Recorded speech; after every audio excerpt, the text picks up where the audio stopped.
시청자 여러분 안녕하십니까. 채널 30 WBS 초대석의 유관일입니다. 오늘은 101차 선교 사역을 마치고 워싱턴에 다시 돌아오신 송웅호 선교사님을 모셨습니다.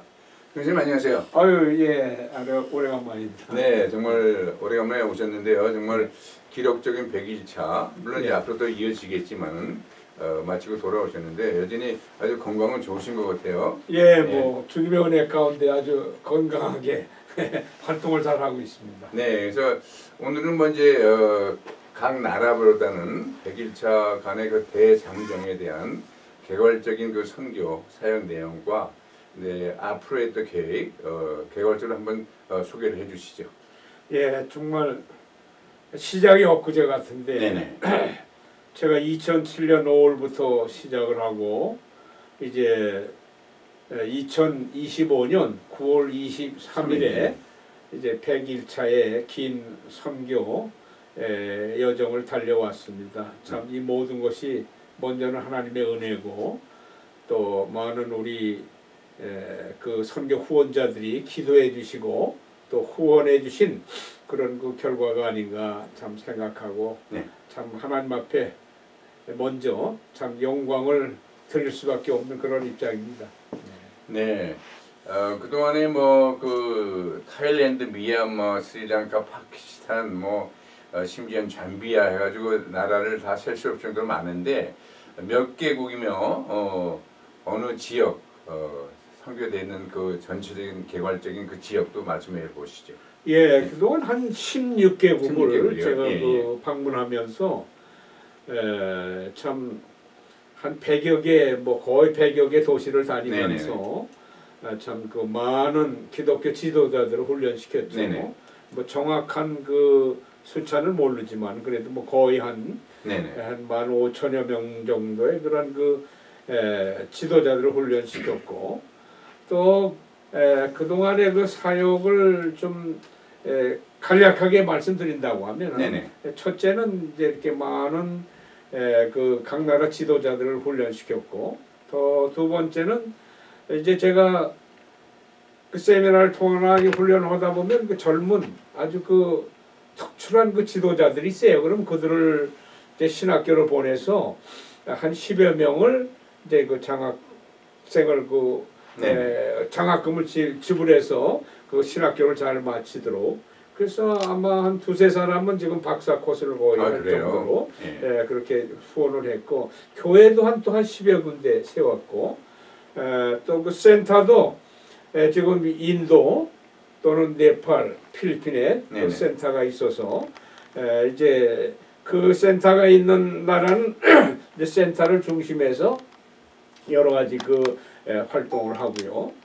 또 이제 또 한 가지 또 중요한 것은 그 세계 그 선교 대회 4번의 그 선교 대회를 했습니다. 그래서 첫 번째는 이제 한국에서 한 번 했고, 2차는 이제 그 방콕에서 했고, 그 3차는 이스라엘에 했고, 4차는 지난 8월에 이 저 터키에서 했습니다. 그래서 요번 그 4차 세계 선교 대회는 18명의 학자들의 글을 13나라 18명의 학자들의 그 글을 모아서 참 그 주제가 여기 있는 것과 같이 그 Successful Mission Work of Paul and John in Ephesus and Asia Minor and Palm Island. 요한과 그 바울의 그 성공적인 그 선교 사역 그 대해서 이제 주제를 가지고 해서 한 18명의 그 대표자들 글을 모아서 이렇게 또 책자도 만들었고 참 주님의 은혜 가운데 한 19년 동안 참 이렇게 다방면에 이렇게 사역을 할 수 있도록 힘을 주시고 은혜를 주신 게 정말 너무나 감격스럽고 감사합니다. 네, 뭐 정말 선교 사역 내용 중에서 많은 또 신학생들 또 장학금도 주고 그다음에 8개 교회 건축도 하고 그다음에 뭐 15,000여 명의 정말 제자 훈련도 수료시켰는데 그 외에 또 선교센터도 건립하시고 4번에 관계된 한국과 방콕과 이스라엘, 터키에서 있던 네 번째 4차 선교 대회까지 마쳤는데 정말 그 방대한 일을 할 수 있다는 그 힘의 원천이라든지 원동력이 무엇이라고 생각하십니까? 예, 역시 그 네. 예, 하나님의 은혜고 네. 예, 그렇죠. 참 그 성령의 그 전적인 그 역사였죠. 예, 그래서 참 제가 그 100일차를 마치면서 네네. 여기 이제 에베네셀이라는 이 선고 예? 네. 일지를 그 마련했습니다. 그래서 제 자신이 이것을 정리하면서도 보니까 깨다녔더라고요. 그렇죠. 깨다니면서 그래서 한 여기 사진만 한 600장 정도가 이렇게 나오고 네네. 또 그동안 누가 이렇게 후원해 주신 분들 이런 것을 봐도 참고 많은 분들이 후원을 했고 또 여러 가지 선교대회나 이런 모든 것들 참 에베네셀과 같이 여기까지 도우셨다고 하는 그 말씀과 같이 참 긴 선교 여정 정말 하나님이 도우셔서 이룩된 이러한 일이고 고비고비 참 어려움도 많았었죠. 그러나 그 어려운 가운데서도 성령님의 전적인 그 역사에 의지해서 참 그 많은 그 사역을 이룬 그러한 일이 아닌가 생각되고 또 특별히 이 방글라데시의 로힝야 난민촌은 그렇죠. 예. 지금 난민이 200만입니다. 그래요? 제가 100일차로 지난 그 9월 네. 그 15일 날 갔다가 23일 한 주간 네. 그 난민촌 그 사역을 했어요. 원래 난민촌 사역은 2018년부터 시작이 됐는데 참 그 200만의 난민, 참 그 비참한 가운데 아마 이 지상에서 가장 큰 난민이에요. 근데 그들은 다 자기 조상의 아브라함입니다. 이스마엘 그렇죠. 후손이에요. 예. 그런데 참 아브라함의 후손으로서 현 이스라엘과 거기 상황을 보면은 참 너무 차이가 나고 그러나 그곳에도 우리 그 팀들이 이제 복음의 씨앗을 뿌려가지고 지금 난민촌 안에 32명의 전도인들이 있고 또 그 난민촌 밖에는 그 한 58명의 그 방글라데시 그 전도인들이 있어서 그 난민촌 안은 그 방글라데시 그 팀만이 들어갈 수 있어요. 그래서 물론 모슬렘이기 때문에 뭐 구호문을 준다든지 구조하는 거는 뭐 웰컴이지만은 복음을 전한다는 건 이건 어렵지만은 그렇기 때문에 복음을 전하기 위해서는 이 방글라데시의 우리 그 전도인들을 통해서 그런데 그동안 뭐 성경도 아마 한 몇만 권 들어갔을 거예요. 네. 또 많이 보조도 했고 그래서 그동안 한 2018년 이후에 그런 사역을 통해서 한 5천 명에 이르는 그 결신자를 얻는 정말 가장 그 무슬림한테 그렇죠. 복음 전하기 좀 어렵거든요. 다른 나라 무슬림 국가에서 가면은 무슬림도 굉장히 잔인하니까 결국 그 희생이 되는데 그러나 여기는 우리가 물론 그들이 핍박은 당하지만은 참 그동안 한 2018년 시작돼서 오늘도 한 5천여 명에 이르는 그런 결신자를 얻을 수 있었던 정말 기독교 선교 역사에 참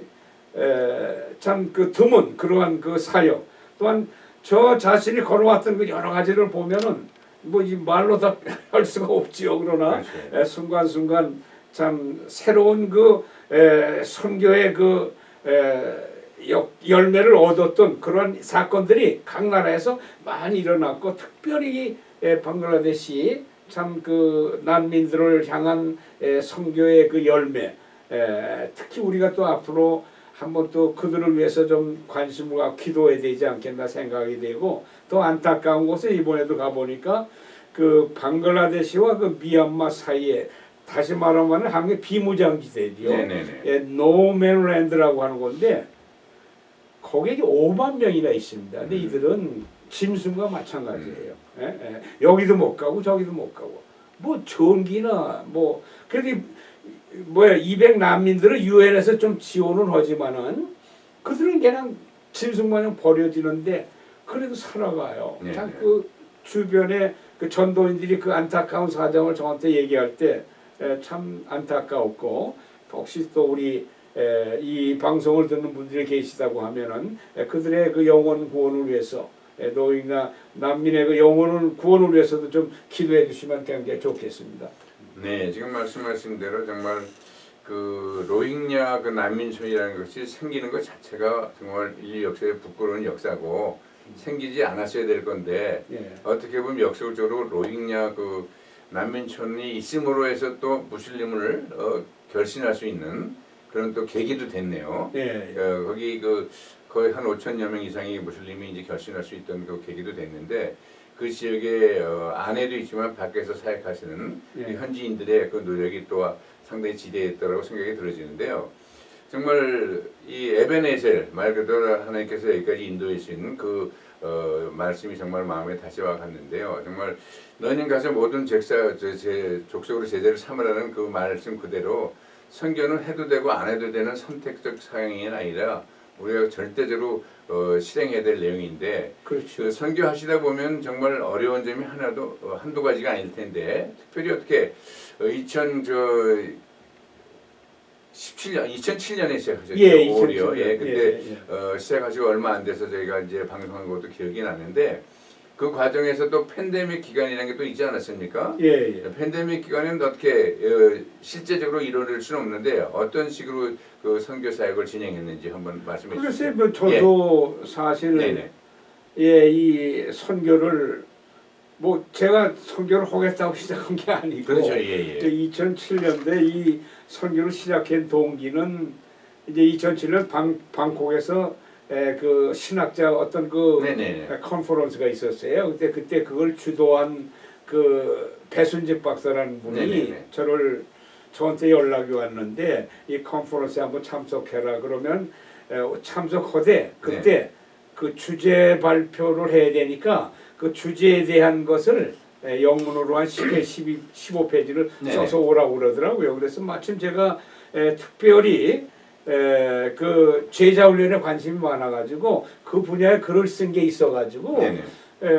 뭐 갑자기지만 이미 쓴 게 있기 때문에 그 영문으로 그걸 해가지고 이제 보내고 가서 제가 이제 그 주제 발표를 하고 나니까 그때 거기에 참석했던 그 각 나라 그 지도자 중에 파키스탄이나 스리랑카나 미얀마 기도 지도자들이 오늘 당신이 그 발표한 것이 우리나라 기독교에 필요하니까 예. 와달라. 그래만 사실 시작이 됐어요. 그래서 이제 파키스탄을 통해서 스리랑카, 미얀마 이 댕기기 시작하다 보니까 이제 자꾸 점점 이렇게 됐는데 물론 그동안 그 제가 그 뭐 폰도라나 이런 게 뭐 준비된 것도 아니고 그 뭐 여러 가지 계획을 세운 건 아니지만은 그러나 그 이제 시작됨과 동시에 계속해서 기도하고 나가니까 하나님께서 그때마다 그런 일을 이룰 수 있도록 이렇게 인도해 주시더라고요. 그렇기 때문에 제가 결론적인 것은 선교를 위해서는 먼저 선교사라서 하나님부터 컬링을 받았느냐 이게 가장 그렇죠. 중요한 거고 그 다음에 하나님으로부터 너 선교사로 컬링을 받았다고 하는 그 확증이 있으면 그 폰드는 하나님의 몫이라고 해요. 보니까 제가 뭐가 뭐 네네. 노이감입니다. 저는 예. 그러나 많은 사람들이 그래요. 아니 도대체 어떻게 그런 일을 하느냐. 그 수없이 비행기 표나 그렇죠. 무슨 교회도 줬다고 그러고 뭐 차도 사줬다고 그러고 선교대회도 했다고 그러는데 이게 다 그 펀드인데 그렇죠. 제가 아무것도 없어요. 저는 아무것도 없지만은 그러나 세워서 나갈 때 하나님께서 그렇게 할 수 있도록 다 그 역사를 해주시거든요. 그렇기 때문에 결론적으로 선교는 가장 중요한 것은 자신이 하나님의 선교사를 컬링을 받았느냐 이게 가장 완전히 확신이 있다고 하면 그 나머지는 하나님이 역사하시기 때문에 그래서 정말 에베네셀과 같이 하나님의 도움 가운데 여기까지 왔던 것 같습니다. 네, 그러니까 뭐 당연히 이제 하나님의 콜링이 있어야 되고 모든 걸 하나님께서 준비해 주시고 하나님께서 일을 하시지만은 그래도 어떤 그 동기부여라든지 방콕에서 배순직 박사님 만나는 그런 것도 하나님께서 이미 계획하여 이루어진 것이 우연히 된 건 아니라고 생각이 들어요. 그래요, 맞습니다. 예, 그러면서 그때 우리 개인적으로 볼 땐 그 우연히 시작돼서 그로 인해서 많은 사람들이 주제 발표한 것이 우리한테 꼭 필요한 내용이니까 좀 와달라 하는 그게 시작이 됐지만 그렇죠. 그걸 발달하면서 하나님께서 계속 역사하시도록 뒤에서 배후에서 조정해 주신 것을 우리가 믿게 되는데요.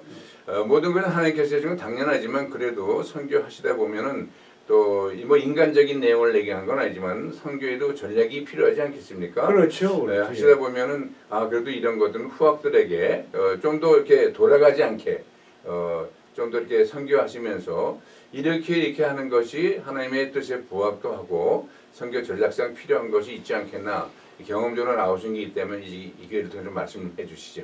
예, 사실 네. 결론적인 건 그렇죠. 네. 우리가 선교를 하되 열매 맺는 선교를 해야 되지 않습니까? 네, 다시 네. 말해서 뭐 성공적인 선교라고 이렇게 해야 되지 않겠습니까?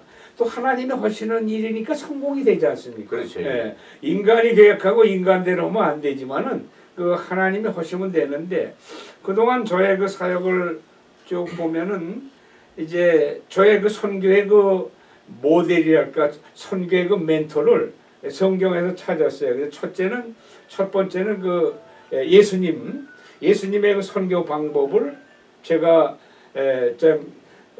정리를 했고, 왜냐하면 예수님이 그 선교의 내 그 멘토이기 때문에, 그렇죠. 내 그 모델이기 때문에, 네네. 그럼 예수님이 어떻게 선교를 했는가, 어떤 방법으로 어떻게, 그래서 그분이 그 하셨던 그 내용과 그 교훈을 사복음에서 정리를 해가지고 네네. 제가 그 스피리추얼 디사이플십이라고 하는 그 책을 그 두 권을 만들었어요. 그것은 꼭 사복음을 중심해서 네. 예수님에 대한 것이죠. 그래서 그 교재가 이제 그 두 권을 해가지고 이제 그 예수님. 그래서 특별히 이제 그 오늘 여기는 뭐 하나뿐이 안 가져왔는데 한 네. 권은 이제 청소년과 이런 사람들, 특히 이제 교육자들을 중심으로는 예수의 그 지저스 닥트린이라고 하는 그 예수님의 그 교훈을 네. 그 정리한 이러한 그 교재를 해가지고 참 그 이 교재를 통해서 선교는 결국 복음을 전해야 되지 않습니까? 그렇죠. 예. 뭐 구제가 아니고 무슨 네네. 교육은 그 2차적인 것이고 복음을 전해야 되는데 그 복음의 핵심적인 것을 그 사복음에서 제가 정리해서 이렇게 이제 강의를 하고 그러다 보니까 참 많은 그 지도자들이 도전을 받고 그래서 아마 제 spiritual discipleship 사복음서에 대한 것 예수님에 대한 것은 지금 거의 한 20개 언어로 번역이 돼 가지고 이게 나갔고 그 후에 또 이제 제가 그 모델을 또 이 사도 바울에서 찾았습니다. 그래서 예수님의 그 선교 모델, 예수님의 그 선교 방법을 제가 정리했고, 그 다음에 사도 바울의 이제 그 선교를 제가 정리해가지고, 그 다음에는 이제 이게 두 번째로 제가 이제 요걸 지난해부터는 이 사도 바울의 그 스피리추얼 디사이플스 해가지고 사도 바울이 그 강조한 그 교훈. 다시 말해 사도 바울의 신학, 또 사도 바울이 쓴 13권의 그 서신을 여러 가지로 그 정리하고 해가지고 또 이렇게 해가지고 그 사도 바울에 대한 그 스피릿 디사이플 정리해서 하다 보니까 굉장히 또 도전을 받고 여러 가지 참 그 깨달음을 받고 그래서 어쨌든 제가 가장 그 궁극적인 것 성공적이었다고 하는 것은 그들에게 전할 수 있는 그 메시지가 정확했다는 것이죠. 네네. 우리가 성령의 능력도 필요하고 그러지만 결국 하나님의 말씀을 통해서 정리가 돼야 되는데 그래서 참 저 자신도 물론 성령께서 지혜를 주셔서 이렇게 돼 있는데 그래서 그 처음에는 그 예수님의 그 선교 방법과 예수님의 그 여러 가지 교훈들을 다 정리했고 그다음에 바울을 이렇게 연구해서 그것이 큰 그 힘이 됐고 또 두 번째는 이제는 각 지역에 네트워크 형성돼야 돼요. 네네. 쉽게 말해서 인도마에도 지금은 공식적으로 선교를 못해요. 거의 다 추방시켜 버린다고요. 그러나 저는 이제 그동안 한 20년 이렇게 활동했기 우리 제자들이 많으니까 뭐 지난해도 제가 지난 그 3월 달에도 어디입니까 그 오디사주라고 하는 그 캡탈시가 부바네살인데 거기는 아직 스트롱한 그 힌두이즘 마을이에요. 근데 그 교회가 한 40-50개가 있는데 제가 뭐 어떻게 그 지도자들을 모을 수 있어요? 우리 제자들이 다 그 지도자들을 모아가지고 그러니까 이런 네트워크 형성되지 않으면 이게 지금은 선교가 불가능해요. 맞습니다. 뭐 여기서 내가 내 선교 사명을 받았다고 되는 것도 아니고 그래서 그동안 제가 이제 많은 제자들이 있으니까 지금은 제가 제자들이 그 지역 가면은 인도에도 그 각 인도가 30개 주인데 네네.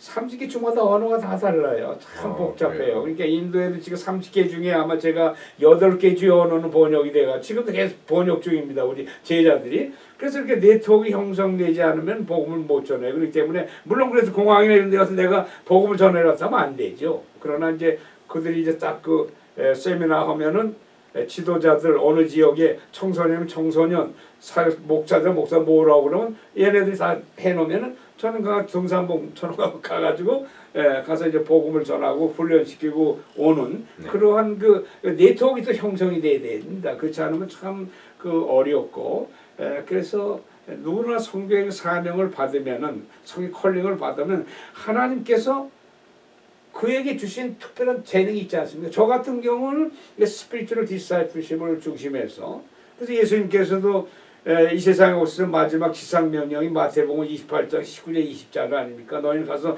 모든 족속을 제자를 삼고 또 아버지와 성령과 예수의 이름 침례를 받고 세례를 받고 그 다음에 문제가 뭐니까 내가 너희에게 분부한 모든 것을 가르쳐 지키게 하라고 그랬거든요. 그렇기 때문에 성경은 가서 제자를 만드는 예수님의 지상명령을 실천하는 게 사실 성교거든요. 뭐 전도라고 하면 이 지역이지만은 성교는 일단 다른 나라를 가야 되잖아요. 너희는 모든 나라에 가가지고 모든 족 제자를 삼으라고 하는데 그 제자를 삼는 그 방법이 첫째는 복음을 통해서 예수님이 구원의 확신을 받고 세례나 침례를 받는 것도 중요하지. 그 다음에는 그들을 가르쳐 지켜야 되겠네요. 그 티칭이 중요한데 그 나는 저에게는 이 티칭을 통해서도 그들에게 도전을 해줬고 그래서 참 지금은 그동안 이런 그 기본적인 그런 그 활동이 되었고 그래서 결론적으로 선교사라고 하는 것은 첫째 그 뭡니까 순교가 각오가 돼 있어야 되고 네.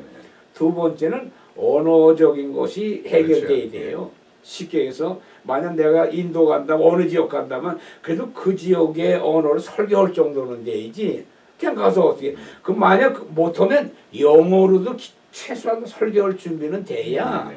아니 이게 대화가 돼 선교가 되는 것이 아니 복음을 전하라는 선교사가 아니 복음도 못 전하는 못 들고 사람이야. 그렇기 때문에 두 번째로 언어 문제가 기본적으로 해결돼야 되겠고 세 번째는 분명한 메시지가 있어야 되거든요. 각자 출신 저는 제자훈련 어떤 사람은 뭐 카운슬링에 대해서 어떤 사람은 뭐 성경 공부를 통해서 뭐 여러 가지 다양하게 자기에게 주시는 그 재능을 이렇게 좀 구체화해서 책으로 이렇게 해서 그 가르치는 것이 굉장히 중요하지 않겠나 생각이 돼. 그래서 우리 많은 후배들이 그런 얘기를 해. 그래서 제가 늘 부탁하는 게 너가 선교사를 콜링을 받았으면 너에게 주는 재능에 대한 것을 글을 써라. 글을 써서 그걸 이제 그 문서화해서 네가 그 나라에 가서 그 기독교 지도자들을 많고 이렇게 하다 보면 그들이 듣고 보면은 아 당신이 오늘 한 그 메시지 우리에게 필요하다. 그럼 그때 선교가 열려고 자연적으로 되는데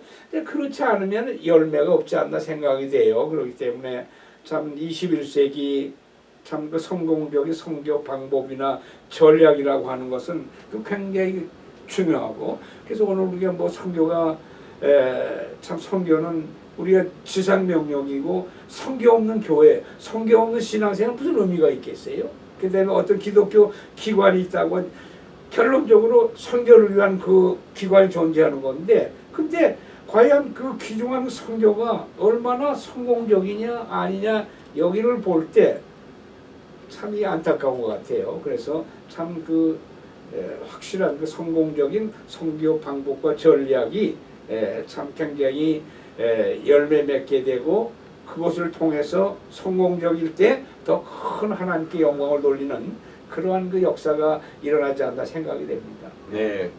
그러니까 뭐 하나님께서 모든 걸 이제 주관하시지만은 그 내용 중에서 지금 말씀하신 대로 후학들이 반드시 새겨들여야 될 내용이 많이 있는 것 같습니다. 정말 콜링 받은 것뿐만 아니라 뭐 언어적인 것도 준비해야 되고 또 네트워크 선거하고 전도하고 똑같을 수 있지만 좀 다르지 않겠습니까? 특히 네. 선교는 전략도 필요하지만 네트워크 필요하고 그다음에 그 연결성이 필요하고 그다음에 이제 가르치는 것뿐만 아니라 가르쳐도 지키게 하야 되지 않겠습니까? 그 얘기는 뭐냐면 말씀하신 대로 열매가 열려야 되는데 그래서 그런 구체적인 내용으로 지금 말씀하신 그 선교 전략이라면 전략 또 우리가 준비해야 될 내용들을 정말 많은 그 선교사를 지향하는 사람들에게 지침이 되는 내용이라고 생각이 들어지고요.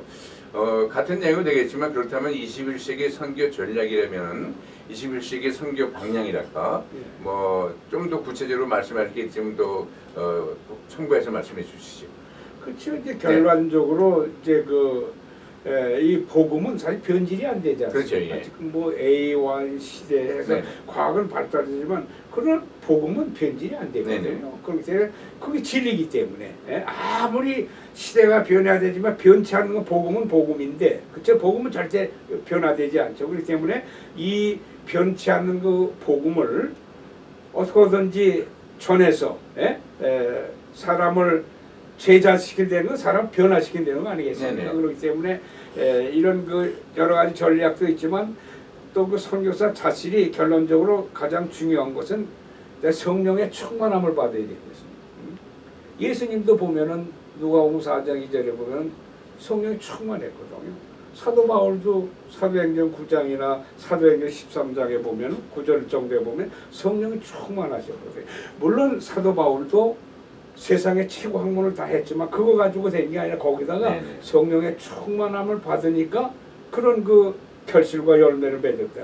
예수님도 하나님의 아들이시고 보이는 하나님으로 오셨지만은 그러나 예수님도 성령이 충만하셨거든요. 그래서 요한복음 1장 14절에 보면 예수님께서도 뭡니까? 말씀이 변해서 육신이 됐는데 예수님은 은혜와 진리가 충만했다고 하는. 그때 예수님은 3대 충만하죠. 은혜가 충만하셨고 진리라고 하는 것은 요한복음 17장 11절 말씀이거든요. 하나님의 말씀으로 충만했고 또 누가복음 4장 이제 성령이 충만하셨고 아니 하나님이 육신을 입고 이 세상에 오셔도 성령 충만해가 사역을 했는데 선교사가 아무리 방법이 좋고 하더라도 성령 충만하지 않으면 그야말로 말짱 도루묵이죠. 안 되는 거죠. 그렇기 때문에 거기에다 이 성령 충만. 그럼 우리가 성령 충만이라고 하는 것을 어떻게 생각해 보느냐? 다시 말해서 결론적으로 성령 충만이라고 하는 것은 하나님의 말씀으로 충만해야 된다고 하는 겁니다. 그래서 제가 이 나이에도 80에도 지금 계속 부르는 것은 다른 게 뭐가 있겠어요?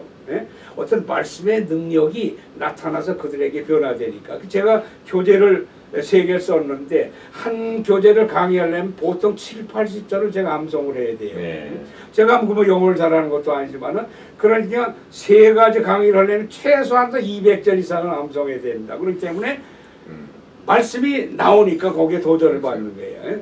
그러니까 오늘날도 많은 현장에 가보니까 지도자들이 목사나 전도사들이 많이 아는데 성경을 잘 많이 모르더라고요. 또 이 아는 성경이 잘 정리가 안 됐어. 산만해요. 그렇기 때문에 제가 이런 예수님의 닥트린을 통해서 아주 쉽게 정리를 해주니까 그들이 굉장히 도전을 받고 또 제가 이런 강의할 때 제가 원고나 보질 않고 그냥 마이크만 대면 암송이 되니까 그렇게 이제 이거에서 굉장히 도전을 받고 특히 또 제가 놀라운 그렇게 최소한도 제가 200절을 항상 암송이 되는데 2025년부터는 제가 또 하나님께서 저도 놀라는 것은 시편을 지금 138편을 암송합니다. 그래요? 시편 1편, 23편, 91편, 121편, 네. 130편, 150편이 50절이에요. 근데 이제 그 가장 기본적이기 때문에 그걸 이제 암송하고 이제 성경에서 가장 긴 것이 시편 119편인데 176절까지 있습니다. 성경의 가장 중심에 있는 게 시편 119편인데 제일 길어요. 176편인데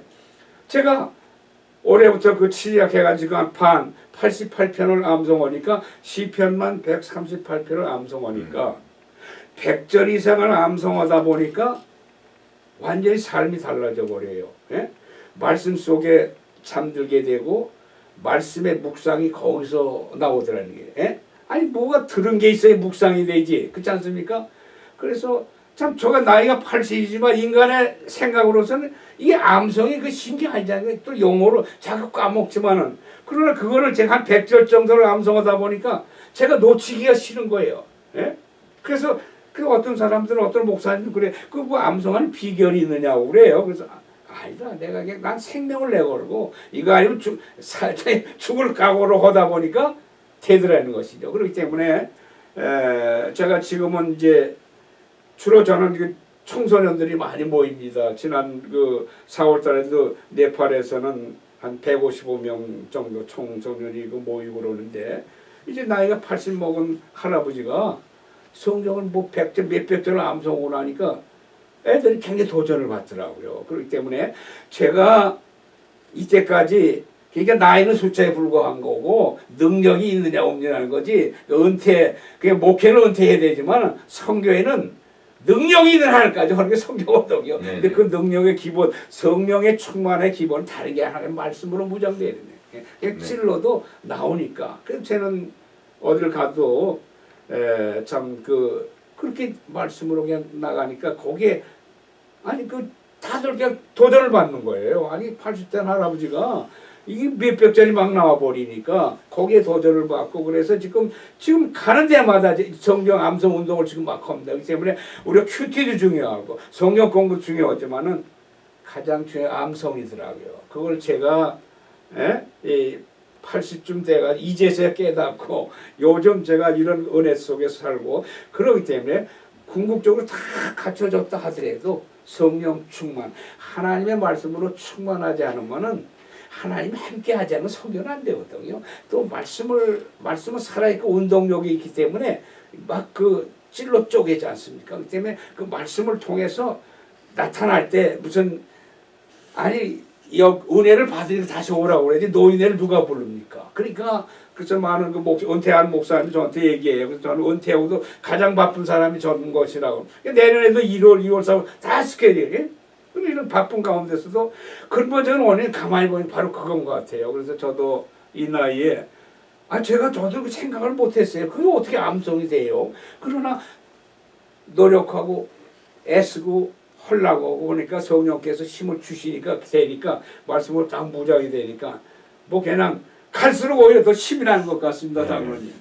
아무튼 21세기 선교 방향에 대해서 여쭤보긴 했는데 선교 방향이 중요한 것보다는 선교사의 그 기본적인 그 하나님에 대한 열정 뭐 또 가슴만 뚝 모셔도 되는 건 아니지 않습니까? 지금 말씀하신 대로 말씀으로 무장을 해야 되는데 말씀으로 무장하는 것 중에 하나가 정말 성경 암송이 우리가 요즘은 좀 암송에 대한 게 많이 이제 옛날보다 감이 떨어졌는데 다시 한번 우리가 생각해야 될 문제가 아닌가 이렇게 생각이 드십니다. 그 말씀으로 무장할 적에 그것 자체가 선교 전략이면서 선교 방향이 아닌가 이렇게 생각이 들어집니다. 아무리 강조해도 지나침이 없는 게 그 말씀의 무장인데 이제 여러 가지 뭐 이제 선교 이 전략 얘기할 때 저도 기억이 나요. 이제 유초등부 가르치는데 아이들한테 선교사가 뭐냐 물어보니까 장난만 치다가 모를 줄 알았는데 예수님 모르는 데 가서 예수님을 알리는 사람이에요. 이래 딱 그래요.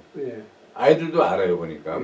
그게 정답인 것 같아요 정말. 정말 예수님을 모르는 데 가서 예수님을 알리는 것 자체가 심플하지만 그게 선교의 핵심이고 정말 복음의 이제 정수라고 생각이 들리는데요. 정말 그 2005년 5월부터 시작해서 2025년 9월까지 해서 101차 선교 사역을 이제 뭐 마감한 건 아니지만은 하시고 여러 가지 말씀을 많이 해주셨는데요. 이제 오늘 마지막으로 한 가지 질문은 앞으로 하나님께서 힘을 주시겠지만은 앞으로 또 계획이 있지 않겠습니까? 계획을 정리해 주시죠. 이제 앞으로 뭐 그동안 제가 하도 바빠서 그 땡스기빙 때 우리 아이들하고 친척들이 매해 모였는데 한 20-30명 모였는데 저는 맨날 그냥 바빠 다녔는데 그래서 올해는 제가 같이 이제 추수감 것들 같이 드린다니까 아이들이 굉장히 좋아하더라고요. 함께 드리고 이제 저도 좀 100일차라는 긴 여정을 했고 좀 정리를 하는 가운데 이제 내년도도 뭐 스케줄은 벌써 1월 달에 필리핀이고 2월 달이 인도고 3월 달이 방글라데시고 4월 달이 네팔이고 5월 달이 몽골 뭐 스케줄은 뭐 계속 돼 있죠. 그렇기 때문에 저는 뭐 이제 뭐랍니까 그 가서 외칠 메시지 항상 있으니까 가면 되죠. 가서 외치면 되는 것이고 그래서 또 많은 분들이 또 그렇게 얘기를 하더라고요. 영어 설교를 어떻게 하느냐 그러는데 지금 언제 가서 하느냐 그냥 하지 말고 야 100절만 50절만 와도 영어 설교가 된다. 그러니까 지금 무슨 영어 설교 어쩌고 야 암송 한 50절 해도 100절만 하면 하다 보면 그 다음부터 열리거든요. 우리 한국 분들이 다 뭐 기초는 다 돼 있잖아요. 기초는 돼 있고 그러기 때문에 뭐 어떻게 고민을 하고 그래요. 그래서 특별히 잘하는 분들도 있지만은 거의가 잘 안 되더라고요. 그래서 그 영어 설교를 굉장히 어렵게 생각하는데 다른 게 없더라고요. 영어 암송 50절에 100절만 하면 그냥 되거든요. 간단한 그 원리. 그러다 보면은 거기에서 하나님 말씀의 능력도 되고 그러기 때문에 참 어쨌든 저는 이제 하나님 앞에 모두에 감사드리고 또 그동안 부족한 저를 위해서 기도해 주시고 후원해 주셨던 여러분들에게 다시 한번 깊이 감사를 드리고 또 그런 가운데 제가 한 19년, 20년을 달려온 가운데 뭐 이제 선교사니까 복음을 전하다 가야 되지 않겠어요. 그래서 저는 중심이 이제 와가지고 병원에서 앓다가 가면 이게 선교사 덕이 돼. 기도의 제목이 그저 하나님 복음을 전하다 갈 수 있는 그런 기회를 달라는 것이 전부 기도 다른 뭐가 없지 않습니까? 그렇죠. 이제 80년이라는 긴 여정 동안에 달려왔는데 그래도 벌써 스케줄은 뭐 내년도 쫙 짜여 있고 그래서 참 그동안도 저를 위해서 참 도와주신 분들이 참 많았었어요. 특별히 이제 방송을 통해서 우리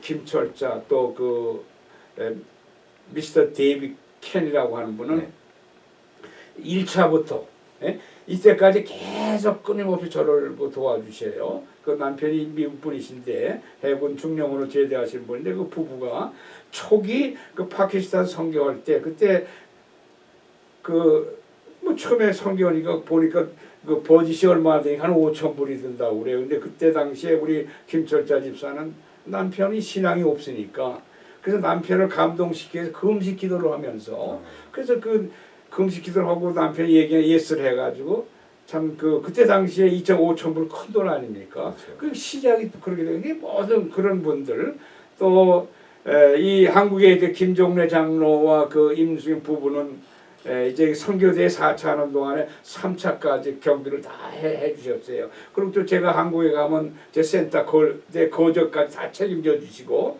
끊임없이 이렇게 배후에서 이렇게 선교를 돕는 분들이 있고 또 그 매달 우리 프랭크라든지 이미경 집사님 그 부부인데 끊임없이 그 양반들도 참 매달 이렇게 후원해 주시고 어쨌든 이렇게 끊임없는 이런 사람들의 그 후원에 의해서 제가 또 여기까지 달려왔고 하여튼 모든 것은 다 하나님의 은혜고 에베네셀과 같이 하나님이 도우셨기 때문에 되어진 것이고 그래서 참 뭐 내년도도 남은 생도 하나님께서 힘 주시는 한 힘차게 달려가지 않을까 생각이 됩니다. 네.